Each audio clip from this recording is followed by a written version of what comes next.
दोस्तों अभी जो आप देख रहे हैं ये एक छोटा सा डायग्राम हम बनाए हैं और ये डायग्राम किस लिए है, किस चीज़ का है तो मैं बताता हूँ आपको आगे।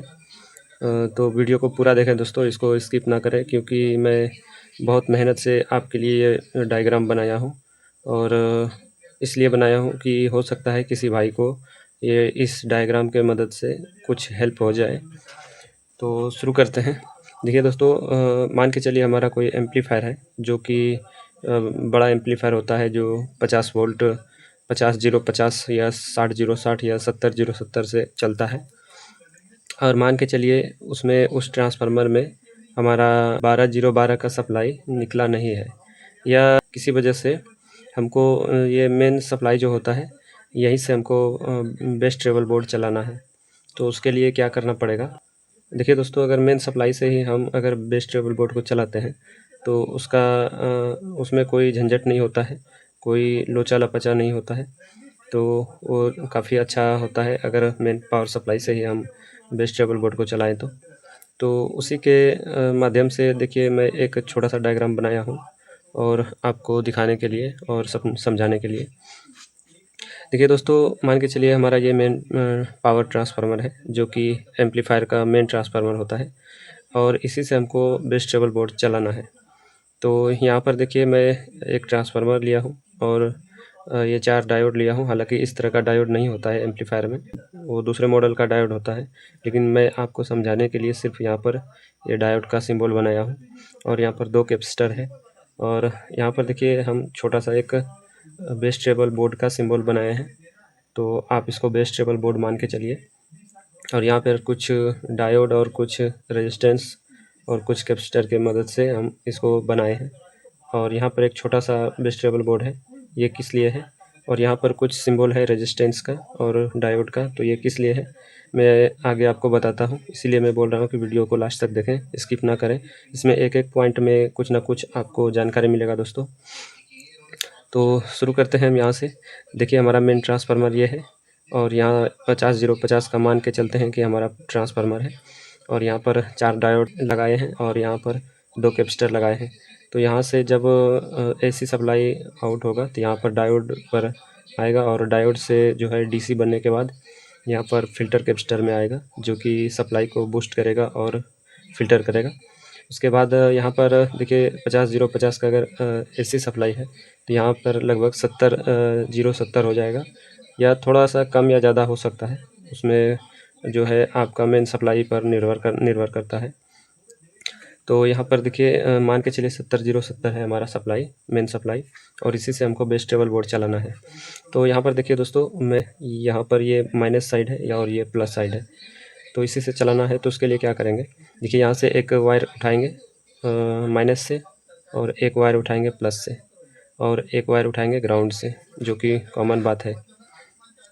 अब यहाँ पर देखिए हमारा 70 वोल्ट है और हमको बेस ट्रेवल बोर्ड चलाना है। तो आपको अगर पता है तो ठीक है, नहीं तो मैं आपको बता दूं कि बेस ट्रेवल बोर्ड जो होता है वो हमारा 12 0 12 पे चलता है या 15 0 15 मैक्सिमम। तो यहाँ पर अगर 70 0 70 है तो इसको डायरेक्ट हम नहीं इसमें लगा सकते हैं, नहीं तो ये ख़राब हो जाएगा, बेस ट्रेवल बोर्ड ख़राब हो जाएगा। तो इसको एक रेगुलेटर सप्लाई कैसे बनाएंगे जो कि यहाँ पर कितना भी वोल्टेज फ्लैक्चुएट हो, कम ज़्यादा हो, तो उसको बेस ट्रेवल बोर्ड को कोई इफेक्ट ना पड़े, इस पर वोल्टेज जो है हमारा रेगुलेट रहे, फिक्स 12 वोल्ट रहे। तो इसके लिए देखिए यहाँ पर मेन सप्लाई से उठाएं 70 वोल्ट माइनस 70 वोल्ट प्लस, और यहाँ पर देखिए दोस्तों 4.7 के 2 वाट का एक रेजिस्टेंस लेंगे और सॉरी माइनस साइड ये है तो माइनस साइड में लेंगे और यहाँ पर प्लस साइड है तो प्लस साइड में भी 4.7 के का 2 वाट में एक रेजिस्टेंस लेंगे और दोनों को सप्लाई पर लगाएंगे।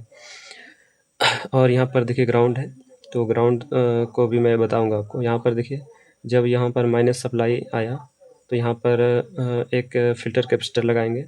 ये ज़रूरी है दोस्तों लगाना, इसको नहीं लगाते हैं तो हमारा काम नहीं बनेगा।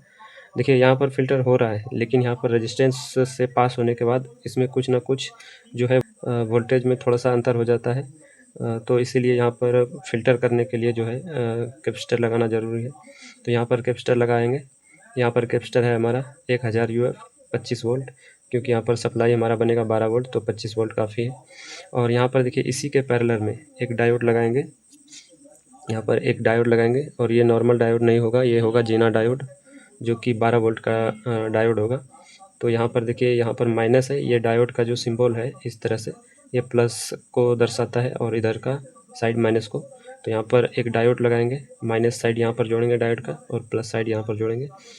तो यहाँ पर हमारा माइनस साइड का ओके हो गया। अभी आते हैं प्लस की ओर। तो प्लस साइड में भी सेम उसी तरह से करेंगे। यहाँ पर देखिए माइनस साइड है, तो माइनस साइड जो है डायोड का इधर रखेंगे, माइनस सप्लाई के साइड। और यहाँ पर देखिए दोस्तों, ये प्लस साइड है, यहाँ पर प्लस वोल्टेज बनेगा, तो ये डायोड को उल्टा करके यहाँ पर लगाएंगे। यहाँ पर देखिए किस तरह से लगाए हैं, आप देख सकते हैं। तो इस तरह से इसको डायोड को लगाएंगे। यहाँ पर भी 12 वोल्ट का जीना डायोड लगाएंगे। और ये डायोड दोस्तों आप 1 वाट या 2 वाट में ले सकते हैं। देखिए यहाँ पर वाट निर्भर करता है किस चीज़ पे, मैं आगे आपको बताता हूँ, लेकिन यहाँ पर 1 वाट से 2 वाट का ले लेंगे आप, तो ये काम बन जाएगा। और यहाँ पर देखिए एक कैपेसिटर यहाँ पर भी लगा हुआ है, प्लस साइड में भी 1000 माइक्रोफैरड और 25 वोल्ट। तो यहाँ पर सेम टू सेम एक दूसरे का कॉपी होगा दोनों साइड में। और यहाँ पर हमारा 70 0 70 से 12 0 12 बन जाएगा दोस्तों।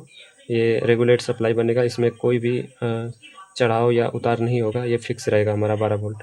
चाहे मेन वोल्टेज हमारा कम या ज़्यादा हो, उससे मतलब नहीं है, यहाँ पर फिक्स रहेगा।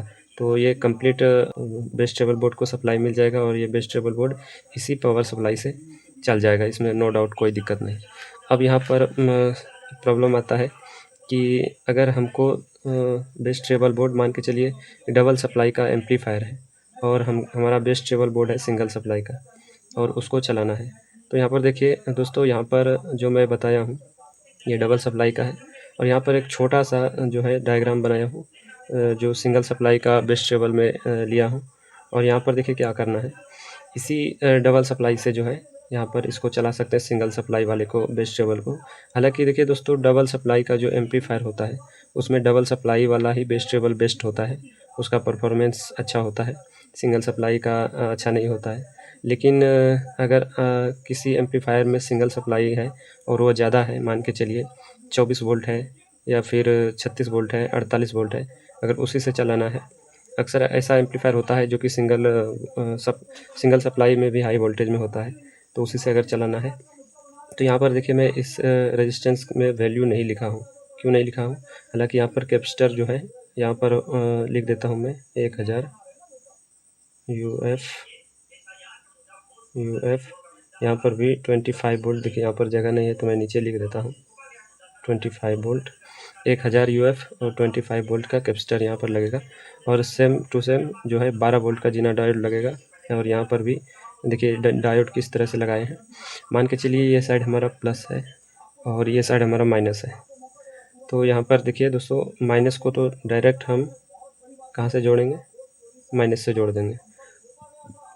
और ये जो प्लस साइड में है, प्लस साइड में अगर आपका देखिए एम्पलीफायर 24 वोल्ट का है, 24 वोल्ट का है, तो यहाँ पर कितने का लगेगा, अगर 36 वोल्ट का है तो कितने का रेजिस्टेंस यहाँ पर लगेगा, अगर 48 वोल्ट से या 50 वोल्ट का है तो यहाँ पर कितने का लगेगा। तो यहाँ पर इसके लिए मैं यहाँ पर एक देखिए बनाया हूँ। देखिए दोस्तों, यहाँ पर इस रेजिस्टेंस का सिलेक्शन कर सकते हैं और इस रेजिस्टेंस का सिलेक्शन कर सकते हैं। अगर मान के चलिए यहाँ जो वोल्टेज लिखा हुआ है 70 0 70, अगर इससे ज़्यादा है या कम का है, यहाँ पर मान के चलिए 50 0 50 है, या 80 0 80 है, 90 0 90 है, तो उसके लिए ये रेजिस्टेंस को कैसे सिलेक्शन करेंगे इस रेजिस्टेंस का। देखिए दोस्तों, यहाँ पर जो इतना सेक्शन है ये हमारा फिक्स रहेगा, इसमें कोई भी बदलाव नहीं होगा। जो चेंज होगा यहाँ पर, ये रेजिस्टेंस का वैल्यू सिर्फ चेंज होगा। यहाँ पर वोल्टेज अगर घटाते बढ़ाते हैं तो यहाँ का जो वोल्टेज है, यहाँ का जो रेजिस्टेंस है, इसका वैल्यू सिर्फ चेंज होगा। तो उसको कैसे सेलेक्ट करेंगे हम, तो यहाँ पर देखिए, अगर मान के चलिए, और इसके लिए भी समझ लीजिएगा, इसी में आपका सभी क्लियर हो जाएगा। मान के चलिए हमारा एम्पलीफायर 24 वोल्ट पे चल रहा है, चाहे वो डबल सप्लाई हो या सिंगल हो, 24 0 24 हो या सिर्फ 24 वोल्ट हो, मान के चलिए 24 वोल्ट पे चल रहा है। तो हम क्या करेंगे, 1.5 के और 1 वाट का रेजिस्टेंस यहाँ पर लगा देंगे। यहाँ पर अगर सिंगल सप्लाई का है तो यहाँ पर लगा देंगे, तो ये चल जाएगा। अगर डबल सप्लाई का है, तो अगर 24 0 24 है इसका DC सप्लाई, तो यहाँ पर दोनों रेजिस्टेंस को 1.5 के का कर देंगे तो ये हमारा 24 वोल्ट पे चलने लगेगा। और यहाँ पर देखिए अगर 40 वोल्ट से 60 वोल्ट है, यहाँ पर देखिए दोस्तों मैं सिर्फ 24 वोल्ट ही आपको दिखाया, लेकिन यहाँ पर 30 वोल्ट तक है। 24 से 30 वोल्ट तक ये काम करेगा। अगर आपका एम्पलीफायर 40 से 60 वोल्ट के बीच का है, 40 वोल्ट से 60 वोल्ट के बीच का है, तो यहाँ पर 3.3 के 2 वाट का रेजिस्टेंस लगेगा यहाँ पर और यहाँ पर या यहाँ पर। और यहाँ पर देखिए अगर आपका एम्पलीफायर 60 वोल्ट से 80 वोल्ट का है, डीसी सप्लाई बन रहा है, तो वहाँ पर लगेगा 4.7 के, जो कि यहाँ पर लगाए हैं हम, यही रहेगा 70 वोल्ट से 80 वोल्ट के बीच का जो है, यही रहेगा रेजिस्टेंस हमारा। और यहाँ पर देखिए अगर आपका 80 वोल्ट से 100 वोल्ट के बीच का है। देखिए दोस्तों मैं आपको एक बात और बता दूं, ये अक्सर अगर यहाँ तक मैं बता दूं आपको, यहाँ 40 से 60 वोल्ट यहाँ तक तो एम्पलीफायर में डायरेक्ट मेन पावर सप्लाई से जो है वेजिटेबल बोर्ड को चलाने का ऑप्शन होता है। लेकिन जैसे जैसे हाई वोल्टेज बढ़ते जाता है, यहाँ पर 60 से 80 से 100 वोल्ट, तो यहाँ पर दोस्तों इस तरह का एम्पलीफायर में जो है यहाँ मेन सप्लाई से नहीं लिया जाता है। उसके लिए अलग से यहाँ पर ट्रांसफार्मर से ही 12012 का लूप निकला होता है या 15015 का, और यहाँ से ही उसको वेजिटेबल को चलाया जाता है। लेकिन मैं आपको सिर्फ समझाने के लिए जो है बता रहा हूँ। हो सकता है कि किसी भाई को ज़रूरत पड़ जाए इसका, तब क्या करेगा, इसलिए मैं आपको यहाँ पर समझा रहा हूँ और दिखा रहा हूँ। देखिए मान के चलिए 80 वोल्ट से 100 वोल्ट का डीसी सप्लाई है, तो वहाँ पर देखिए दोस्तों 5.6 के और 5 वाट ये रेजिस्टेंस का वैल्यू हो जाएगा।